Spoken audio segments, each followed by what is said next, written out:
ನಿಮ್ಮ ಬಿಸ್ನೆಸ್ ಯಾವುದೇ ಇರಲಿ ಅದನ್ನ ಪ್ರಚಾರ ಮಾಡಲು ಸುಮನ್ ಟಿವಿಯಿಂದ ಮಾತ್ರ ಸಾಧ್ಯ. ಕೂಡಲೇ ಕರೆ ಮಾಡಿ.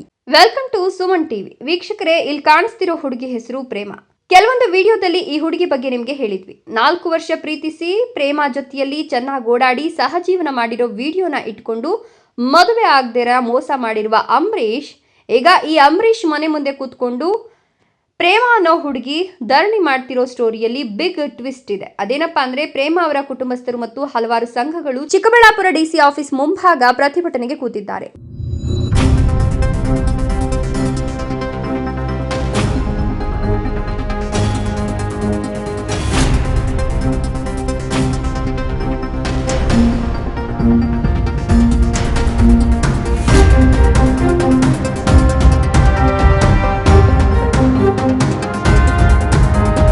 ನ್ಯಾಯ ಸಿಗುವವರೆಗೂ ಡಿಸಿ ಆಫೀಸ್ನಿಂದ ಎದ್ದು ಹೋಗಲ್ಲ ಅಂತ ಹೇಳ್ತಾ ಇದ್ದು ದಲಿತ ಮುಖಂಡರು ಮಾತನಾಡ್ತಾ, ಆ ಹುಡುಗಿಗೆ ನ್ಯಾಯ ಸಿಗಬೇಕು, ಅಲ್ಲಿವರೆಗೂ ನಮ್ಮ ಹೋರಾಟ ನಿಲ್ಲಲ್ಲ, ಹುಡುಗಿರ ಮದುವೆ ಆಗಬೇಕು, ಇಲ್ಲಾಂದ್ರೆ ನಮ್ಮ ಹೋರಾಟ ನಿಲ್ಲಿಸಲ್ಲ ಅಂತ ಹೇಳಿದ್ದಾರೆ.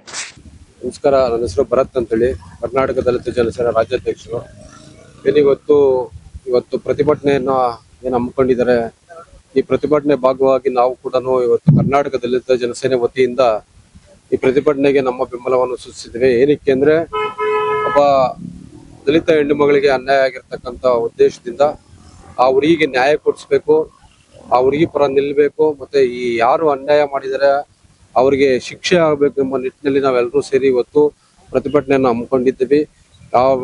ಏನು ಹುಡುಗಿನ ಪ್ರೇಮ ಪ್ರೀತಿ ಅಂತ ಹೇಳ್ಬಿಟ್ಟು ಒಬ್ಬ ಅಂಬರೀಶ್ ಎಂಬ ಮೇಲ್ಜಾತಿಯ ಒಬ್ಬ ಹುಡುಗ ಆ ಹುಡುಗಿಗೆ ಮಾನಸಿಕವಾಗಿ ದೈಹಿಕವಾಗಿ ಹಲ್ಲೆ ಮಾಡಿದ್ದು, ಮತ್ತೆ ಅವರಿಗೆ ಮಾನಸಿಕವಾಗಿ ಕಿರುಕುಳವನ್ನು ಕೊಟ್ಟಿದ್ದು, ಆ ಹುಡುಗಿ ಪ್ರೀತಿ ಪ್ರೇಮ ಅಂತೇಳಿ ಅವರ ಭಾವಚಿತ್ರಗಳನ್ನು ಮತ್ತೆ ವಿಡಿಯೋ ಚಿತ್ರೀಕರಣವನ್ನು ಮಾಡಿ ಅವರಿಗೆ ಬ್ಲಾಕ್ ಮೇಲ್ ಮಾಡುವಂತ ಪ್ರವೃತ್ತಿಯನ್ನು ಬೆಳೆಸ್ಕೊಂಡು ಅನೇಕ ರೀತಿಯಾಗಿ ಅವರಿಗೆ ಟಾರ್ಚರ್ ಅನ್ನು ಕೊಟ್ಟು ಆ ಹುಡುಗಿ ಅದೆಲ್ಲ ಆದ ನಂತರ ಹುಡುಗಿ ಪ್ರಶ್ನೆ ಮಾಡಿದಂತ ಸಂದರ್ಭದಲ್ಲಿ ನನ್ನ ಮದುವೆ ಆಗು ಅಂತೇಳಿ ಒತ್ತಾಯ ಮಾಡಿದ್ಮೇಲೆ ಆ ಹುಡುಗಿಗೆ ನೀವೊಬ್ಬ ಕೆಳಜಾತಿಯವರು, ನಾವು ಮೇಲ್ಜಾತಿಯವರು ಅಂತ ಹೇಳ್ಬಿಟ್ಟು ಜಾತಿ ನಿಂದನೆಯನ್ನು ಮಾಡಿ ಅವ್ರಿಗೆ ಕಿರುಕುಳವನ್ನು ಕೊಟ್ಟು ಆ ಹುಡುಗಿಯನ್ನು ಕೈ ಬಿಟ್ಟಿರ್ತಕ್ಕಂಥದ್ದು ನಾವೆಲ್ಲರೂ ಖಂಡಿಸಿ ಇವತ್ತು ಪ್ರತಿಭಟನೆಯನ್ನು ಮಾಡ್ತಾ ಇದ್ದೇವೆ.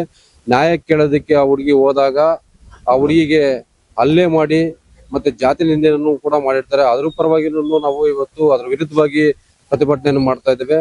ಅದಾದ ನಂತರ ಆ ಹುಡುಗಿ ಇದೆಲ್ಲ ಆದ ನಂತರ ಮದುವೆ ಆಗಿ ಅವರು ಏನೋ ಅವ್ರ ಬಾಳ್ನ ಅವರು ನಡೆಸ್ತಾ ಇದ್ರೆ ಅವ್ರಿಗೆ ಆ ವಿಡಿಯೋ ಚಿತ್ರೀಕರಣ ಮತ್ತೆ ಭಾವಚಿತ್ರಗಳನ್ನು ತೆಗೆದಿರ್ತಂತ ಸಂದರ್ಭದಲ್ಲಿ ಅವ್ರಿಗೆ ಅವ್ರ ಗಂಡನಿಗೆ ವಾಟ್ಸಾಪ್ ಮುಖಾಂತರವಾಗಿ ಅವ್ರಿಗೆ ಕಳಿಸಿ ಅವ್ರ ಮಾನಸಿಕ ಖಿನ್ನತೆ ಒಳಗೊಟ್ಟು ಮಾಡಿರತಕ್ಕಂಥದ್ದು ನಾವೆಲ್ಲರೂ ಕೂಡ ಪ್ರಶ್ನೆ ಮಾಡೋಂತ ಇದು ಪ್ರವೃತ್ತಿಯನ್ನು ಬೆಳೆಸ್ಕೊಂಡು ಇವತ್ತು ನಾವು ಒಂದು ಪ್ರಶ್ನೆ ಮಾಡ್ತಾ ಇದ್ದೀವಿ. ನ್ಯಾಯ ಸಿಗೋವರೆಗೂ ನಮ್ಮ ಹೋರಾಟ ನಿಲ್ಲೋದಿಲ್ಲ. ಇವತ್ತು 300 ಜನ ಸೇರಿ ನಾವು ಪ್ರತಿಭಟನೆ ಮಾಡಿದ್ದೇವೆ. ಇದು ಸಾವಿರಾರು ಗಟ್ಟಲೆ ಇವತ್ತು ಪ್ರತಿಭಟನೆ ಸೇರುವಂತ ನಿರೀಕ್ಷೆಗಳಿದಾವೆ. ಎಲ್ಲಾ ಕಡೆನೂ ಇವತ್ತು ಸಂಘಟನೆಗಾರರಿಗೆ ಎಲ್ಲ ತಿಳಿಸಿದೀವಿ. ಈ ಹೆಣ್ಮಗಳಿಗೆ ನ್ಯಾಯ ಸಿಗೋವರೆಗೂ ನಾವು ಈ ಹೋರಾಟವನ್ನು ಕೈ ಬಿಡಲ್ಲ ಅಂತ ಹೇಳ್ಬಿಟ್ಟು ಈ ಸಂದರ್ಭದಲ್ಲಿ ತಿಳಿಸ್ತಾ ಇದ್ದೀವಿ.